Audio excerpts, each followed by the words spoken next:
এক জোড়া বাবা মা টুনটুনি একটি গাছের ডালে সুন্দর একটা বাসা বানিয়ে তাদের ছোট ছোট বাচ্চাদের নিয়ে শান্তিতে দিন কাটাচ্ছিল।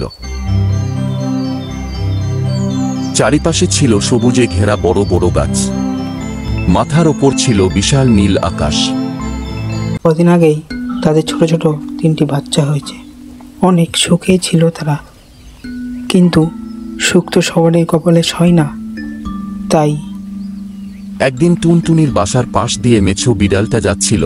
হঠাৎ তার টুনটুনির বাচ্চাগুলোর দিকে নজর পড়ে।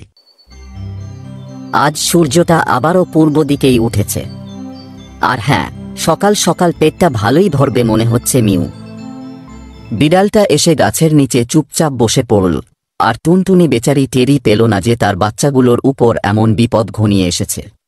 তারপর বাবা টুনটুনিটা উড়ে গেল খাবারের সন্ধানে, আর মা টুনটুনিটা পাহারায় বসে থাকল। ঠিক সেই সময় মেছো বিড়ালটা বাসার উপরে লাফ দিয়ে উঠতে গেল, আর মেয়ে টুনটুনি প্রাণের ভয়ে উড়ে গাছের মাথায় বসে চিৎকার করতে লাগলো, কে কোথায় আছো? আমার বাচ্চাগুলোকে বাঁচাও! আমার বাচ্চাগুলোকে খেয়ে নিল মেছো বিড়ালটা, বাঁচাও! তাই বলে টুনটুনি কাঁদতে শুরু করলো। তারপরে বিড়ালটা যখন আবার বাসায় ঝাঁপ দেওয়ার জন্য লাফালো, ঠিক তখনই একটা তীর এসে তার শরীরে বিঁধে গেল, আর বিড়ালটি মাটিতে পড়ে গেল। তারপর টুনটুনি অনেক খুশি হয়ে বলল, কে কে এই ব্যক্তি যে আমার বাচ্চাগুলোর জীবন বাঁচিয়েছে? আমি তাকে দেখতে চাই।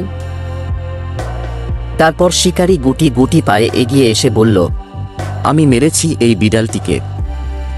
ধন্যবাদ শিকারী ভাই, তোমার এই ঋণ আমি কি করে শোধ করব জানি না, করতে পারব কিনা তাও জানি না। তোমার জন্য আজ আমার 3টে বাচ্চা বেঁচে গেছে, না হলে ওদের খেয়ে ফেলত। অনেক অনেক ধন্যবাদ তোমাকে।